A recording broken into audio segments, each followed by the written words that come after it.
Hello guys, magandang hapon. Ayan, samahan nyo ako ngayon. Magsusundo ako ng aking anak at ng isang pamangkin, si Ate Nikki at si Ate Yuhan.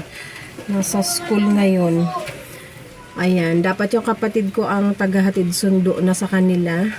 Kasi mas tipid yung motor na single.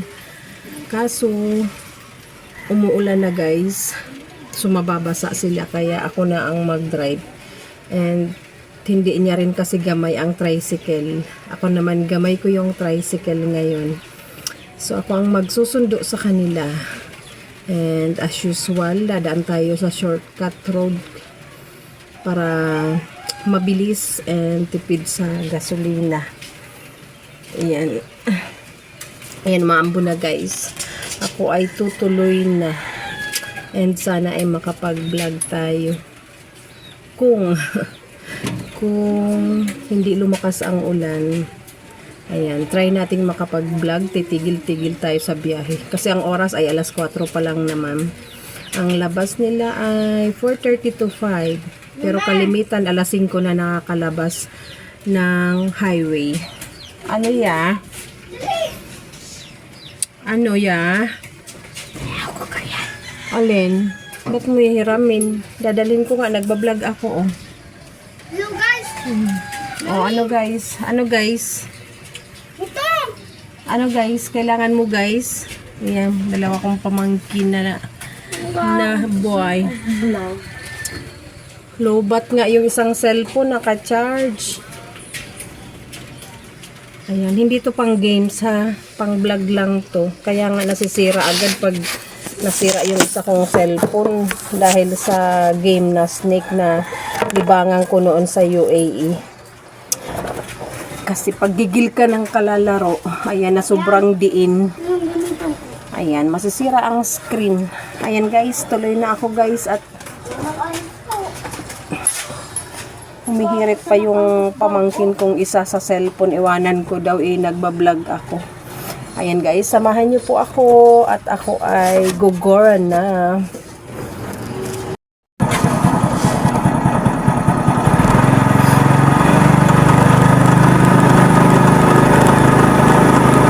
Ayan guys, dito na ako sa kalagitnaan.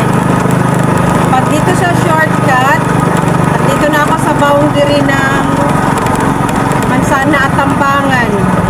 Pero kung doon ako dumaan sa main road, sa highway, kinalansan pa lang ako guys. So, sobrang laki ang natitipid natin sa oras. Siyempre sa gasolina. Kung dito tayo dadaan sa zigzag road.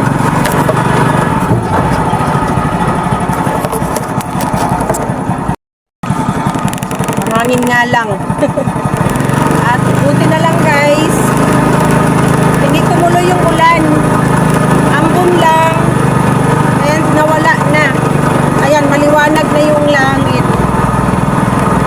Pero okay lang kasi baka mamaya biglang umulan din. Ayan, maulap bandang Lagunoy and bandang Goa. So dito sa may sa amin medyo maliwanag na. Ayan. Mag-vlog ako habang mabagal ang takbo.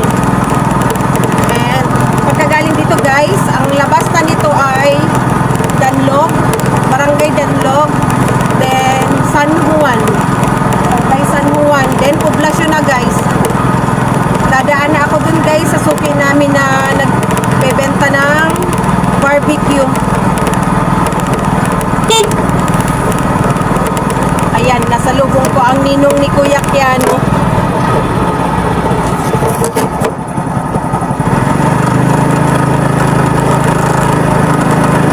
Bibili na ako ng barbecue guys, pang ulam.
tubigan yung mga palay. Kaya nung isang gabi guys, nagbayad si Papa ng mahigit 1,000. 1,600 guys para sa ilang oras na patubig. Ayan, ginagamitan ng makinang di gas, gasolina. Ayan. So ganun guys, ganun din kahirap ang maging rice farmer. Kasi maghihintay ka ng 3 to 4 months bago kumita. Then kalimitan pag ganitong tagtuyot, gagastos ka muna ng malaki para sa patubig. And nung nagpatanim guys, ang isang problema ay yung mga daga. Kinain ng mga daga yung tinanim na palay. Ayan, boundary na tayo. Boundary ng Kambangan at Danlo.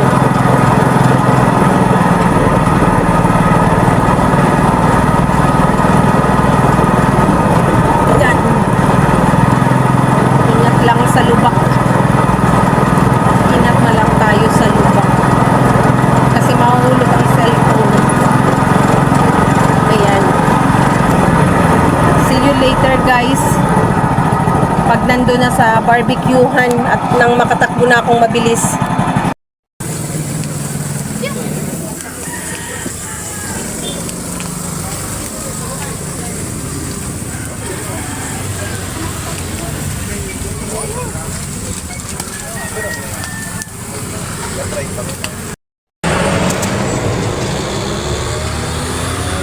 Ayan guys, nakabili na akong barbecue.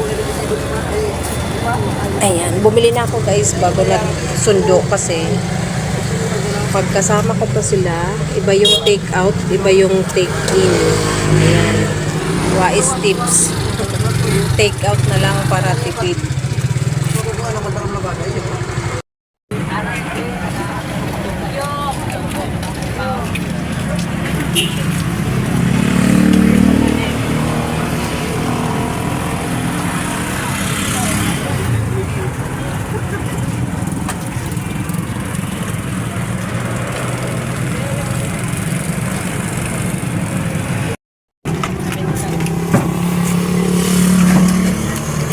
Hello guys.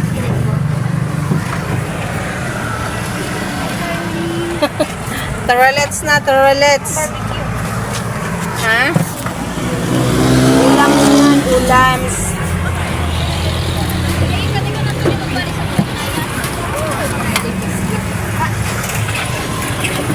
Ay, nabuksan.